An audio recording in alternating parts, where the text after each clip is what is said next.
Hello student, good morning.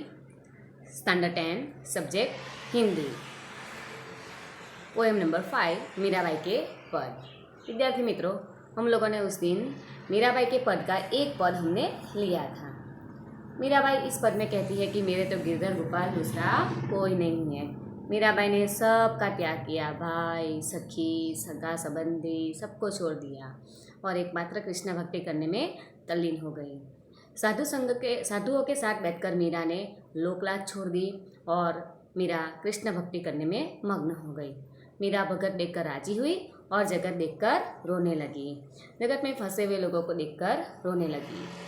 Mirabai कहती है, कृष्ण के साथ मीरा का अटूट गाढ़ प्रेम संबंध है। आंसुओं का जल सींच कर मीराबाई ने प्रेम बेली बोई, दधी मटकर घी निकाल लिया और बाकी जो बचा वो सब मीरा ने छोड़ दिया। राणा ने मीरा को मारने के लिए विष का प्याला भेजा, वो भी मीरा हंसते हंसते पी गई। अब तो बात सब जगह पर फैल गई है, सब लोग जान गए। मीराबाई कहती है, मीरा को तो राम की लगनी लगी है। मीराबाई कहती है, मीरा को तो राम यानी कृष्ण की लगन लगी है, बाकी जो होना है होए। ये हमने पहले पद में पढ़ा। आगे लेते हैं मित्रों, हम लेते हैं दूसरा पद। दूसरे पद में मीराबाई कहती है, पायो जी मैंने राम रतन धन पायो। आपको पता है ये गीत बहुत फेमस है। मीरा कहती है, पायो जी मैंने राम रतन धन, राम नाम रूपी रत्न धन मीरा ने प्राप्त कर लिया है। दूसरा कोई रत्न नहीं है, मीरा ने जो रत्न पाया है वो है राम नाम रूपी रत्न। वस्तु अमोलक, अमोलक यानी कि अमूल्य, जिसका कोई मूल्य नहीं है। तो वस्तु अमोलक दी मेरे सतगुरु, मीरा को ये वस्तु उसके सतगुरु ने दी है। जो अमूल्य वस्तु है वो क्या है, तो राम नाम रूपी रत्न। करी कृपा अपनायो, मीराबाई ने सदगुरु की कृपा से ये राम नाम रूपी रत्न धन अपनाया है। तो ये वस्तु मीराबाई के लिए अमूल्य वस्तु है। राम नाम रूपी रत्न धन मीराबाई के लिए अमूल्य वस्तु है, जो उसके सदगुरु की कृपा से प्राप्त किया है।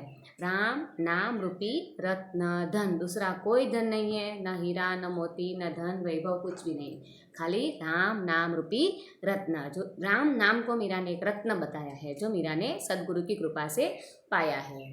जन्म जन्म की पूजी पाई जग में सबे खोआयो, मीरा ने ये राम नाम रूपी रत्न पाकर जन्म जन्म की पूजी पाई, एक जन्म की नहीं, जन्मों जन्म की पूजी मीरा ने प्राप्त कर ली है। सामान्य धन होता है वो सब यहाँ छोड़ के जाते हैं। हम अपने पास बैंक बैलेंस कुछ भी होता है, कुछ भी साथ में लेके नहीं जाते हैं। अगर ये राम नाम रूपी रत्न अगर हमें भी मिल जाए तो ये हमारे लिए भी जन्म जन्म की पूंजी है। जग में सबे खोआयो, मीराबाई ने जगत में सब कुछ खो दिया है, एकमात्र राम नाम रूपी रत्न धन की पूंजी प्राप्त की है, जो उसके लिए जन्म जन्म की पूंजी है। खर्चे नहीं कोई चोर न लेवे, दिन दिन बढ़त सवायो। चलो, यहाँ पर मीराबाई ने राम नाम रूपी रत्न की क्या विशेषता है वो बताया है। तो ये राम नाम रूपी रत्न धन खर्च करने से खर्च नहीं किया जाता, कोई खर्च नहीं कर सकते हैं।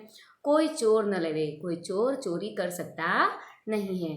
दिन दिन बढ़त सवायो, दिन दिन बढ़ता ही जाता है। सवायो यानी कि दुगुना होता जाता है, दिन दिन दुगुना होता जाता है। राम नाम रूपी रत्न धन खर्च करने से कम नहीं होता है, कोई चोर चोरी नहीं कर सकता है और दिन दिन बढ़ता ही जाता है। सत्य की नाव खेवतिया सतगुरु, सत्य की नाव, मीराबाई सत्य की नाव में बैठी हैं और उसके खेने वाले नाविक मल्ला, खेवतिया यानी नाविक मल्ला उसके सदगुरु है। भवसागर तरी आए, मीराबाई ने भवसागर प्राप्त कर लिया है। मीराबाई सत्य की नाव में बैठी हुई है और उसके खेवतिया है सतगुरु। मीराबाई ने सतगुरु की कृपा से भवसागर पार कर लिया है। मीरा के प्रभु गिरधर नागर, हरखी जस गायो, मीराबाई कहती है, मेरे तो प्रभु श्री कृष्ण गिरधर नागर है। हरखी प्रसन्नता से, बहुत राजी खुशी से मीराबाई कृष्ण के गुणगान गाती है। तो यहाँ पर राम नाम रूपी रत्न की क्या विशेषता है उसके बारे में मीराबाई ने हमें बताया है और जीवन में सदगुरु का क्या महत्व है वो भी मीराबाई बताना चाहती है। तो यहाँ पर फिर से मीराबाई ने राम नाम रूपी रत्न धन प्राप्त किया है। ये रत्न धन मीराबाई के लिए एक अमूल्य वस्तु है जो मीराबाई ने उसके सद्गुरु की कृपा से प्राप्त किया है और उसे अपनाया है। मीराबाई ने राम नाम रूपी रत्न धन पाकर जन्म जन्म की पूंजी प्राप्त कर ली है, जगत में बाकी सब को खो दिया है। राम नाम रूपी रत्न धन की यह विशेषता है कि ये खर्च करने से खर्च नहीं हो सकता, कोई चोर चोरी नहीं कर सकता है और दिन दिन बढ़ता ही जाता है। मीराबाई कहती है कि मीराबाई खुद तो सत्य की नाव में बैठी हुई हैं और उसके सद्गुरु भवसा मीरा खेवटिया सद्गुरु है। फिर से मीराबाई सत्य की नाव में बैठी हुई है और उसके मल्ला नाव चलाने वाले खेवटिया खुद सद्गुरु है और मीराबाई ने सद्गुरु की कृपा से भवसागर पार कर लिया है। मीरा के प्रभु गिरधर नागर यानी कि श्री कृष्ण राम। मीराबाई कहती है कि मेरे तो प्रभु श्री कृष्ण गिरधर नागर है।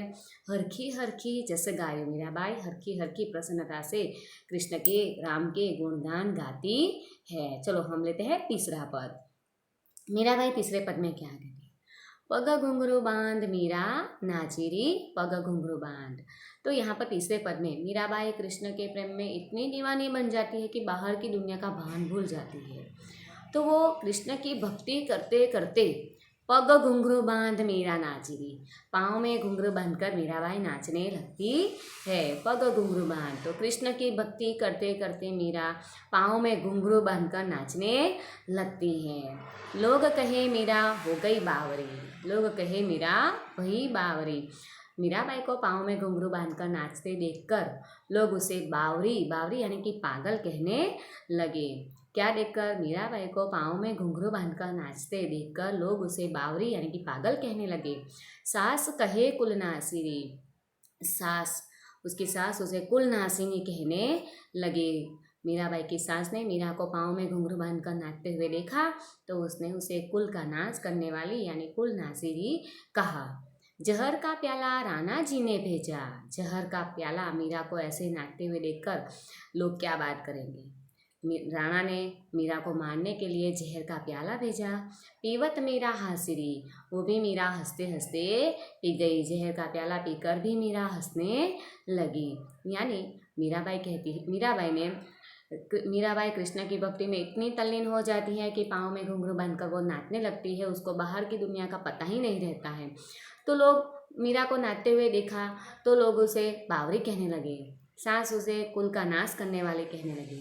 मीरा को मारने के लिए राणा जी ने जहर का प्याला भेजा, वो भी मीरा हंसते हंसते पी गई। मैं तो अपने नारायण की हो गई आप ही दासी रे। मीराबाई कहती है कि मैं तो अपने नारायण की हूँ। हे नारायण, हे कृष्ण, मैं तो आपकी दासी बन गई। मीरा के प्रभु गिरधर नागर बेग मिलो अविनाशी रे। मीरा कहती है कि मेरे तो प्रभु श्री कृष्ण गिरधर नागर है। बेग यानी कि जल्दी से, मिलो अविनाशी रे, हे गिरधर नागर, हे कृष्ण, मैं आपकी दासी हूँ। मेरे प्रभु श्री आप ही है, गिरधर नागर ही है। हे गिरधर नागर, हे कृष्ण, आप जल्दी से आकर मुझे मिलो। तो इस प्रकार मीराबाई कृष्ण की भक्ति में इतनी तल्लीन हो जाती है कि उसको बाहर की दुनिया का पता ही नहीं चलता है। वो खुद क्या कर रही है उसका भी उसे भान नहीं रहता है और वो पाँवों में घुंघरू बांधकर नाचने लगती है। मीराबाई को नाचते हुए देखकर लोग उसे पागल कहने लगे। सास उसे कुल का नाश करने वाले कहने लगी और मीराबाई को मारने के लिए राणा जी ने जहर का प्याला भेजा, वो भी मीरा हंसते हंसते पी गई। जहर का भी कोई असर उसके ऊपर नहीं हुआ। ये है मीरा की कृष्ण भक्ति का प्रमाण। मीरा कहती है कि मैं तो, हे नारायण, मैं तो आपकी ही दासी हूँ। हे गिरधर नागर, आप मुझे जल्दी से आकर मिलिए। तो विद्यार्थी मित्रों, आप लोगों को मैं फिर से कहती हूँ कि हमारा 1 से 5 चैप्टर कंप्लीट हो गया है। आप लोग स्वाध्याय हिंदी की नोटबुक में अवश्य करेंगे। तो आज का यहाँ पर हम ये पोएम ख़त्म करते हैं। नेक्स्ट पीरियड में हम लोग इसकी स्वाध्याय चर्चा करेंगे। विद्यार्थी मित्रों, आपको एक निबंध भी लिखने का है। निबंध नंबर 1 है वर्षा ऋतु, मैं मैसेज करूँगी। दूसरा नंबर का है वृद्धों की दयनीय परिस्थिति। ये निबंध हिंदी की नोटबुक में, हिंदी कॉम्पो की नोटबुक में लिखना है। Okay, thank you.